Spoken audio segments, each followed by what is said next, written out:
किन्नौर जिला के मुख्यालय रिकांगपिओ में हिमाचल प्रदेश राज्य अनुसूचित जाति आयोग के अध्यक्ष पूर्व सांसद वीरेंद्र कश्यप द्वारा आयोग की बैठक रखी गई, जिसमें जिला के सभी अधिकारियों को बैठक में आने के निर्देश जारी किए गए थे। लेकिन जिला के कई बड़े अधिकारी इस बैठक से नदारद रहे या फिर अपने कार्यालय के निचले श्रेणी के अधिकारियों को इस बैठक में भेज गया। ऐसे में आयोग के अध्यक्ष वीरेंद्र कश्यप ने बैठक से पूर्व अधिकारियों के बैठक में न आने पर नाराजगी व्यक्त की और डीसी किन्नौर को ऐसे सभी अधिकारियों जो अनुसूचित जाति आयोग की बैठक में नहीं पहुंचे, उन सभी अधिकारियों से जवाबदेही और कार्रवाई के निर्देश जारी किए। अनुसूचित जाति आयोग के अध्यक्ष वीरेंद्र कश्यप ने रिकांगपिओ में आयोजित बैठक में नदारद रहे अधिकारियों से जवाबदेही के अलावा आयोग की बैठक में नदारद रहने से आयोग की बैठक में किए जाने वाली चर्चा पर भी प्रभाव पड़ने की बात कही। वीरेंद्र कश्यप ने मौके पर मौजूद अधिकारियों से कहा कि आयोग की बैठक महत्वपूर्ण होती है और इस बैठक में निचली श्रेणी के अधिकारियों को छोड़ बड़े अधिकारियों का आना जरूरी होता है। उन्होंने जिला के IPH, वन विभाग, विद्युत विभाग के अधिकारियों के बैठक में न पहुंचने पर अधिकारियों पर सख्त कार्यवाही करने के लिए डीसी को निर्देश दिए और इस विषय को गंभीरता से लेने को भी कहा। वीरेंद्र कश्यप ने इस बैठक में अधिकारियों को फटकार लगाते हुए कहा कि अधिकारी किसी भी बैठक को गंभीरता से लें और अनुसूचित जाति आयोग जैसे महत्वपूर्ण बैठकों में शामिल हों, अन्यथा लोगों की समस्याओं को न सुनने और आयोग की योजनाओं व लाभ के बारे में पता चल सके और अनुसूचित जाति वर्ग के लोगों की समस्याओं को इस बैठक में रखा जा सके। ये कोई प्रॉक्सी वाला मामला नहीं है ना कि वही GM की जगह वो असिस्टेंट चले जाएगा। GM DIC आए हैं, ये बोलते चलो मेरा असिस्टेंट चले जाएगा क्योंकि हाजिरी लगानी वहां। हाजिरी वाला मामला नहीं है। All the officers will depots before the commission. Constitutional body, तो इसलिए इसका मेथड जो है ना, शायद अभी पता नहीं है लोगों को। ये बहुत ही इंपॉर्टेंट मीटिंग है और ये क्वासी जुडिशियल भी है और कॉन्स्टिट्यूशनल भी है और इसका पर्पस भी बड़ा ही इम्पोर्टेंट है। तो अगली बार से प्लीज कोई भी प्रॉक्सी नहीं चलेगी और जो आज डिस्ट्रिक्ट हेड्स एब्सेंट भी है उनके खिलाफ भी सर हम एक्सप्लेनेशन तो देना नहीं। ठीक सर, बोलिए। PWD के लोग नहीं आए, PWD IPS के नहीं है, आपने उनको भेजा है मैसेज? फोन भी पढ़िए तो बड़ा देखिए, बोलिए आपका कौन यहाँ पर है? कॉल करो, he should come with in an hour. वहीं जिला ऊना के कुटलैहड़ विधानसभा क्षेत्र के चुलड़ी को टेक ऑफ द अंदरौली को लैंडिंग साइट के रूप में पहले ही अधिसूचित कर दिया गया था। पिछले साल इस जगह पर पैराग्लाइडिंग के ट्रायल भी हुए, जिसके बाद आज फिर 2 दिनों तक यहां पर ट्रायल किए जाएंगे। डीसी राघव शर्मा ने इसकी जानकारी दी कि गोविंद सागर झील के किनारे अंदरौली नामक स्थान पर चुलड़ी धार से आज पैराग्लाइडिंग के ट्रायल शुरू किए गए।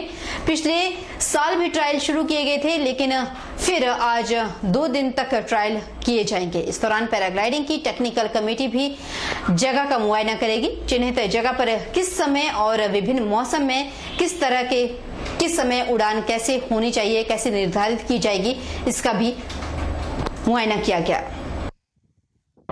आज गोविंद सागर झील के किनारे जो अंदरौली नामक स्थान है, वहाँ के लिए पैराग्लाइडिंग के ट्रायल जो है वो चुलड़ी जो हमारी धार है वहाँ से किए जा रहे हैं। पिछले वर्ष के अंत में जो है 3 जगह ट्रायल करके और एक जगह को हमने सिलेक्ट किया था पैराग्लाइडिंग के लिए और उस चयनित जगह पे जो समय है पैराग्लाइडिंग का वो क्या रहेगा, हवा की डायरेक्शन क्या है और विभिन्न जो हमारे मौसम होते हैं उसमें कितना उस साइट का उपयोग किया जा सकता है, इसको निर्धारित करने के लिए आज और कल 2 दिन के लिए जो है वो पुनः उस चयनित स्थान से ट्रायल रखे गए हैं और इसमें हमारे जो टेक्निकल कमेटी है पैराग्लाइडिंग की वो इस स्थान का आज मुआयना भी करेंगे और इसके आधार पर आगे चुलड़ी से टेक ऑफ करके अंदरौली में लैंड करने का जो पैराग्लाइडिंग का प्रोजेक्ट जिला ऊना में चला है उसके लिए जो चयनित साइट है उसको कंफर्म करके आगे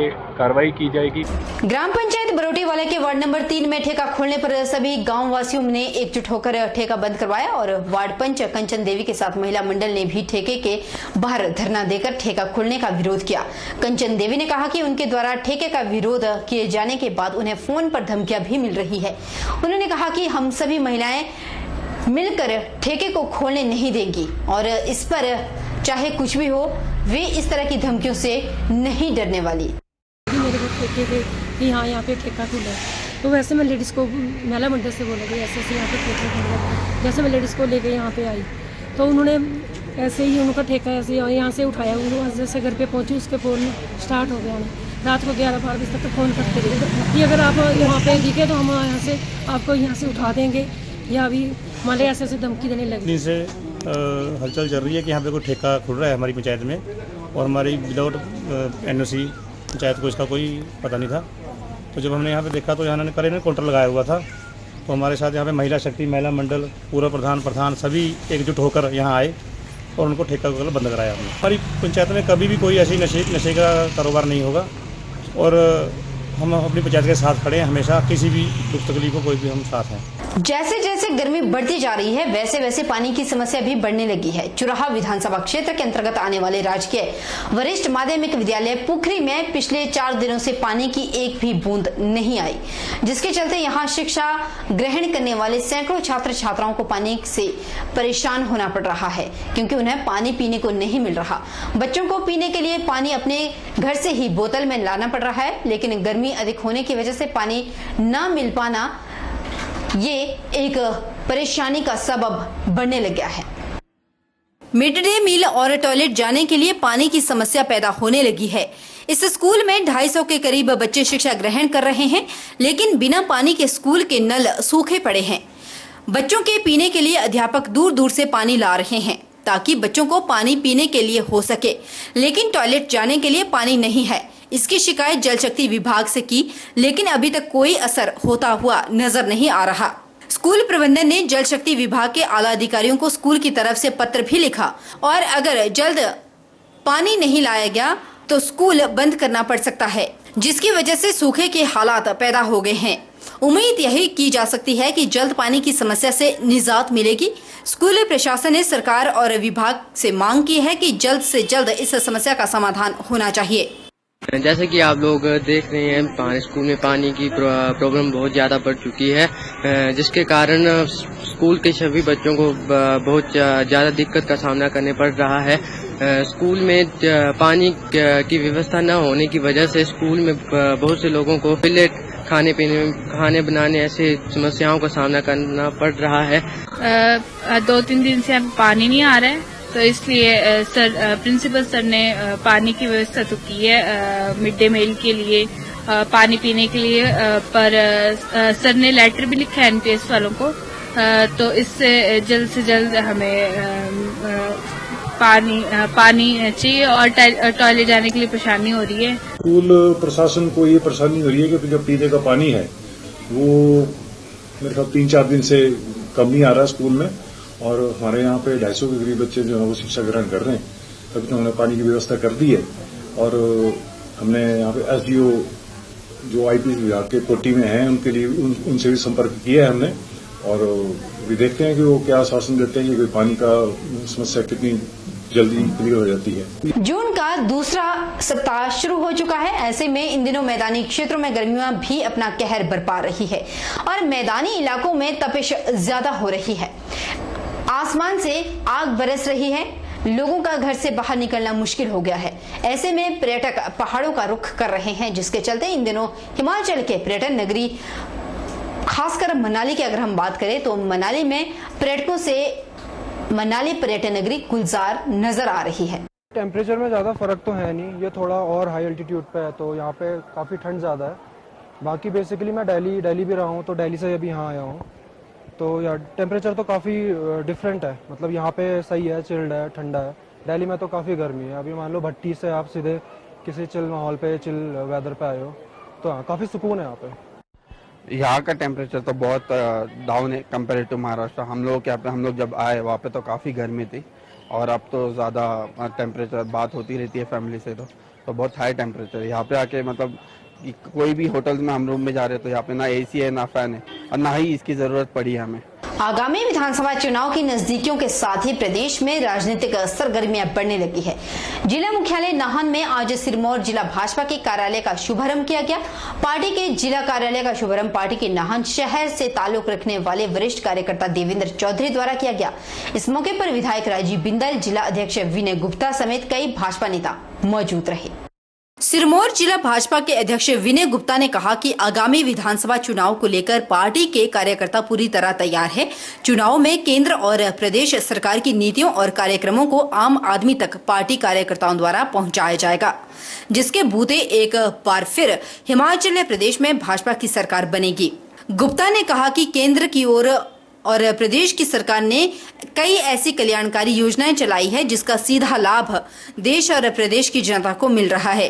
उन्होंने कहा कि कोरोना का हाल ही में केंद्र सरकार लोगों के लिए मददगार बनकर कई तरह की योजनाएं शुरू कर आम लोगों को राहत दी है।